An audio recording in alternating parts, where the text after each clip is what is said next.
था, अभी क्लाइंट करने लगे। गलतियां तो सभी को करना है, सही क्या है क्या किसी को अंदाजा है कि क्या परफेक्ट 99 क्या है?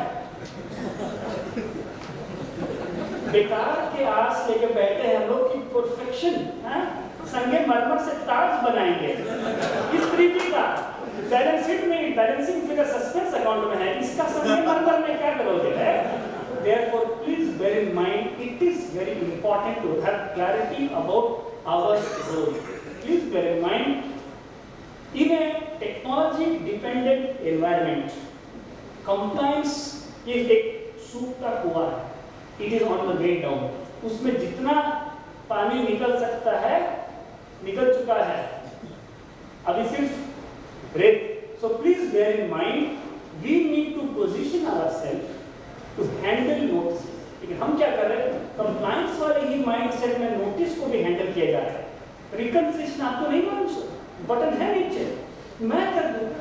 आप कष्ट क्यों लेते हो? आप आराम से बैठो अपने एलन सोली शर्ट में, आप बैठो, मैं करता हूँ. I will do the reconciliation. अगर हम सीए सर्टिफिकेट लेके आएंगे for more than 5 lakh rupees, below 5 lakh rupees का क्या हुआ? सीए सर्टिफिकेट भी काम कर रही है.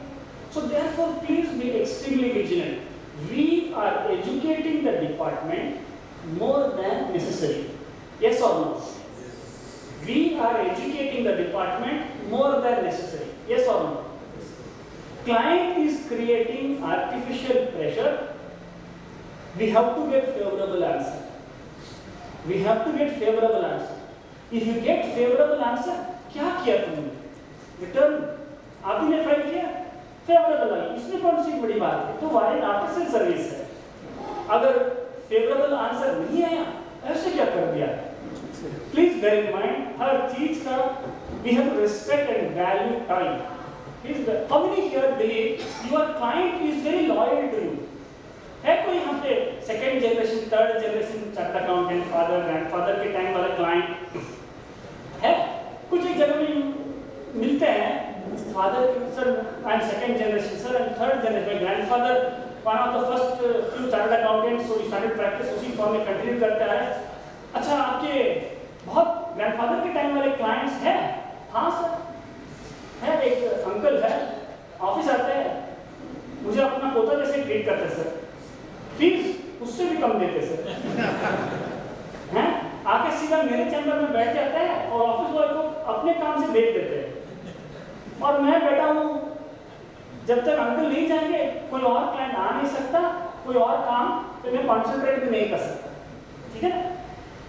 Please bear in mind, anybody who believes your client is loyal to you, इससे बड़ी गलतफहमी कोई और हो ही नहीं सकती. Please don't assume your client is loyal to you. Our loyalty needs to be in the right place. कभी कभार सोचते हैं कि हमें डिपार्टमेंटल ऑफिसर से लॉयल्टी रखना चाहिए, दोस्ती बढ़ाना चाहिए. कभी कभार क्लाइंट के हित से एक्ट को पढ़ना चाहिए. There is no interpreting the law is the goal of interpretation. Pro assessee, pro revenue is only a by product. गन्ने से शक्कर निकलता है, molasses bagasse by product.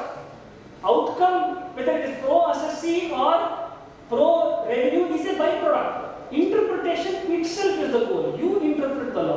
Please bear in mind, notices will come like corona. Everybody will get. Some will get many notices. Some will get one-time notice. But you keep on getting notices. The question is, do you know how to respond?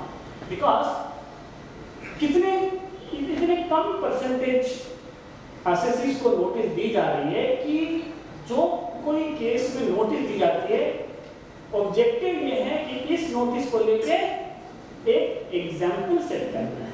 जैसे बच्चे हैं ना school में, class में, अगर particular वो लड़का select हो गया ना, सामने बुला के आएंगे और ऐसे उसको ट्रीटमेंट देंगे कि बाकी सारे होमवर्क करके आ जाएंगे. एग्जाम्पल सेट करने के लिए नोटिस दी जाए. तो please bear in mind, we have to understand ये टेस्ट मैच है. 2020 7 बजे को टॉस हुआ, 11 बजे को रिजल्ट हो गया. ये test match. We have to keep in mind 5th day का पिच कंडीशन को देख के टॉस के बाद सोचना चाहिए कि बैटिंग लेंगे कि फील्डिंग करेंगे. Depending on how the issue is going to come up in the tribunal, we have to decide how we are going to prepare. First response, dear sir, please explain the validity of your notice. Dear sir, please explain why you have established jurisdiction under this project. Please identify step by step how you are going to. You have to guide the case through the jungle. You have to guide the case through the jungle till you get a favorable answer. You cannot leave the case based on truths.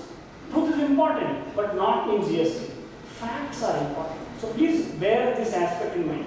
We'll take a few questions if there is any, but it's important for members to understand that there are certain areas where solution will come in different ways. I'll give an example, and then if there are any time permits, we'll take some questions. 16.4 high जारी बात.